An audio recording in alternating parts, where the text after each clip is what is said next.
যেই জিনিস দ্বারা মানুষদেরকে কষ্ট দেয় আবার সেই জিনিস দ্বারা মানুষদেরকে কি করে? আনন্দিত করে। আপনি এখন অসুস্থ হয়ে গেছে, আল্লাহকে যদি না বলেন, কাল কিয়ামতের ময়দানে আল্লাহ পাক রব্বুল আলামিন আপনাকে জাযা দিবে, প্রতিদান দিয়ে দিবে। আপনাকে আল্লাহ পাক রব্বুল আলামিন আর্থিক দিয়ে হোক, অসুখ বিসুখ দিয়ে হোক, যে কোনো সাইড দিয়ে হোক, যদি আপনাকে কষ্ট দেয়, দেখবেন কিছু সময় আপনি কষ্ট পাবেন। যদি ধৈর্য ধারণ করেন, এটার পর আল্লাহ পাক রব্বুল আলামিন আপনাকে দুনিয়ার জগতও দিবে, আখিরাতের জগতও দিবে। কিভাবে? দেখেন,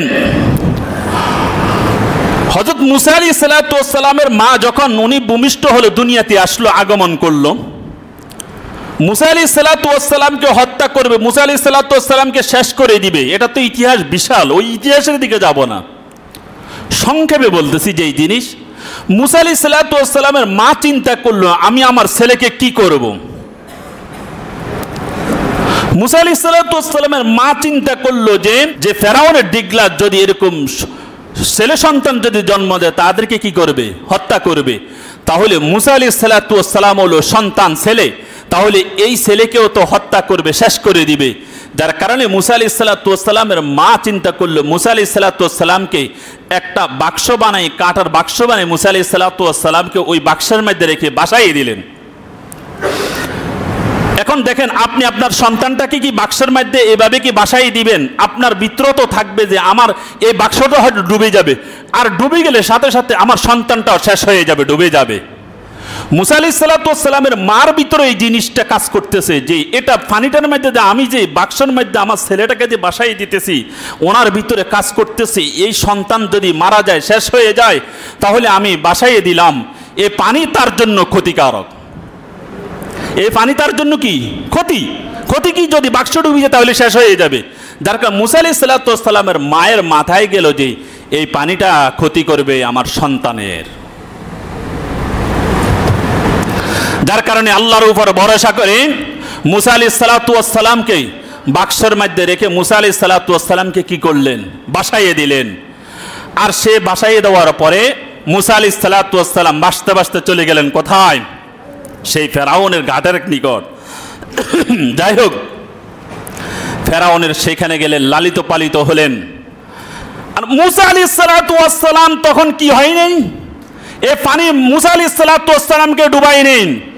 যেই শত্রু মুসা আলাইহিস সালাতু ওয়াস সালামকে শেষ করতে চাইছিল, ধ্বংস করে দিবে, হত্যা করবে, শেষ করে দিবে, সেই পানি মুসা আলাইহিস সালাতু ওয়াস সালামের মা মনে করলো যে এ শত্রু থেকে বাঁচাতে হলে আমি এ পানির উপরে ছেড়ে দিই।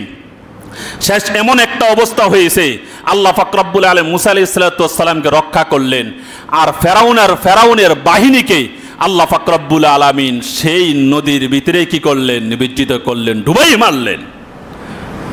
তাহলে যেই জিনিস দিয়ে কষ্ট দেয় মুসা আলাইহিস সালাতু ওয়াস সালামের মা পরক্ষণে খুশি হলেন কি দিয়ে? যে শত্রু ফেরাউন, সেই শত্রুকে কি করলেন? আল্লাহ পাক রব্বুল আলামিন কি করলেন? ডুবাইয়ে দিলেন। তাহলে এই জিনিসটা কি জন্য হলো? দেখেন, যেই জিনিসটা মানুষকে কষ্ট দেয়, মানুষ অন্তরে একটু কষ্ট পায়, সেটা দিয়ে আবার আনন্দ পায়। তদ্রূপভাবে এসে মুসা আলাইহিস সালাতু ওয়াস সালামের ঘটনা যদি আমরা স্মরণ করি, ইয়াকুব আলাইহিস সালাতু ওয়াস সালাম, দেখেন ইয়াকুব আলাইহিস সালাতু ওয়াস সালাম থেকে ওনার ছেলে ইউসুফ আলাইহিস সালাতু ওয়াস সালাম, ইউসুফ আলাইহিস সালাতু ওয়াস সালামের ভাইরা চিন্তা করলো যে ইয়াকুব আলাইহিস সালাতু ওয়াস সালাম পিতা হিসেবে উনি ইউসুফ আলাইহিস সালাতু ওয়াস সালামকে একটু বেশি আদর যত্ন করে, মহব্বত করে। এই কারণেই পিতা মাতার যদি সন্তান কয়েকজন হয়, এটা আল্লাহ পাক রব্বুল আলামিন ন্যাচারালি এটা নিয়ম, সমস্ত সন্তানদেরকে সমানভাবে কি করা? ভালোবাসা। সমানভাবে কি করা? ভালোবাসা। একটু পিতা মাতার ভিতরে একটা সন্তানের প্রতি অটোমেটিকই একটু ভালোবাসাটা একটু বেশি আসে। তো ইয়াকুব আলাইহিস সালাতু ওয়াস সালামের সন্তান ইউসুফ আলাইহিস সালাতু ওয়াস সালাম, এই ইউসুফ আলাইহিস সালাতু ওয়াস সালামকে উনি বেশি ভালোবাসতো, যার কারণে ভাইদের হিংসা হলো। ভাইরা কি করলো? ইয়াকুব আলাইহিস সালাতু ওয়াস সালামকে বুঝাই শোনাই ইউসুফ আলাইহিস সালাতু ওয়াস সালামকে নিয়ে গেল, নিয়ে ইউসুফ আলাইহিস সালাতু ওয়াস সালামকে ফেলে দিল। বিশাল ইতিহাস। যাই হোক, এই ইউসুফ আলাইহিস সালাতু ওয়াস সালামকে সেখানে ফেলে দিয়ে ইউসুফ আলাইহিস সালাতু ওয়াস সালামের জামাটাকে একটা বকরি জবাই করে, কোন মুফাসসিরে বলছেন দুম্বা জবাই করছে, যে কোনো প্রাণী জবাই করে রক্ত এটার মধ্যে লাগাইয়ে তারপরে ইয়াকুব আলাইহিস সালাতু ওয়াস সালামের নিকট চলে আসলেন।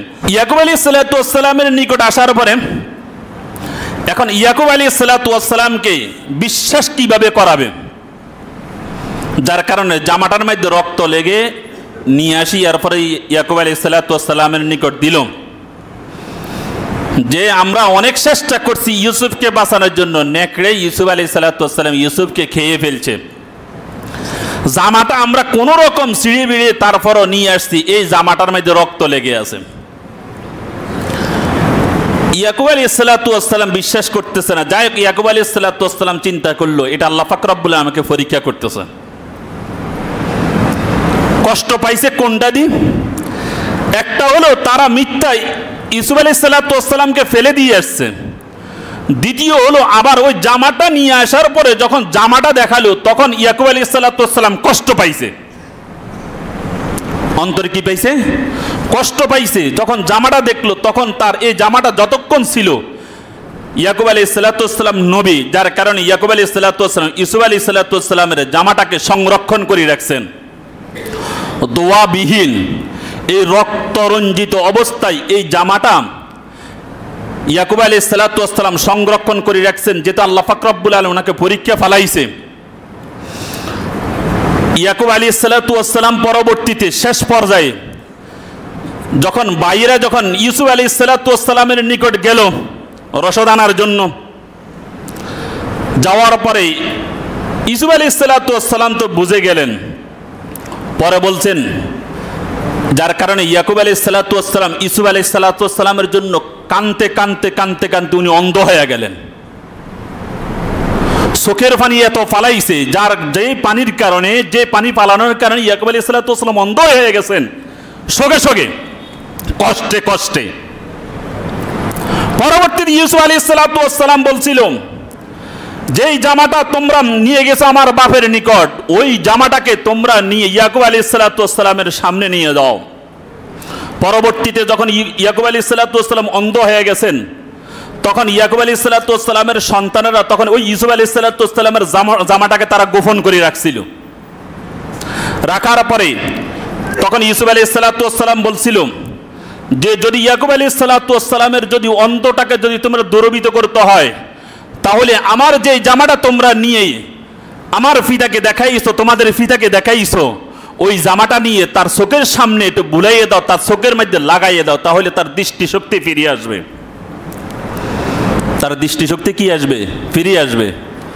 যার কারণে এই ইয়াকুব আলাইহিস সালাতু ওয়াস সালামের যখন, অর্থাৎ ইউসুফ আলাইহিস সালাতু ওয়াস সালামের জামাটা যখন ইয়াকুব আলাইহিস সালাতু ওয়াস সালামের নিকট যখন নিয়ে আসতেছে, তখন ইয়াকুব আলাইহিস সালাতু ওয়াস সালাম সাথে সাথে বলছিলেন যে আমি ইউসুফের জ্ঞান পাইতেছি। ইউসুফের কি পাইতেছি? জ্ঞান পাইতেছি। সাথে সাথে যখন এটা লাগাইলো তখন সাথে সাথে আল্লাহ পাক রব্বুল আলামিন ইয়াকুব আলাইহিস সালাতু ওয়াস সালামের দৃষ্টিশক্তিটাকে ফিরাইয়া দিলেন। তাহলে কোন জিনিসটা দিয়ে উনি কষ্ট পাইছেন? সেটা হলো ইউসুফ আলাইহিস সালাতু ওয়াস সালামের জামা দিয়ে। আবার সেই জামা দিয়ে ইয়াকুব আলাইহিস সালাতু ওয়াস সালাম আবার কি পাইছেন? আনন্দিত হয়েছেন।